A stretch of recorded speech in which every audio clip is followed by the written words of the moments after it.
This air fryer sweet chili chicken and veggies tastes amazing, and it's basically zero effort.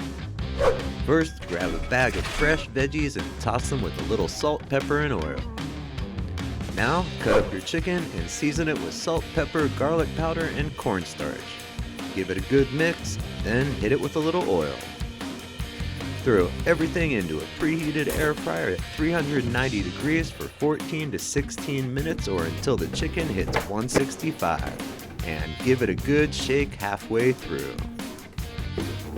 While that's cooking, let's make the sauce. Sweet chili sauce with just a splash of soy sauce and rice vinegar. When that air fryer beeps, toss everything in the sauce and throw it back in for 2 to 4 minutes. I like using a liner for this part. And look at that. Perfect on its own, or throw it over some 90-second rice. Amazing flavor, almost zero effort.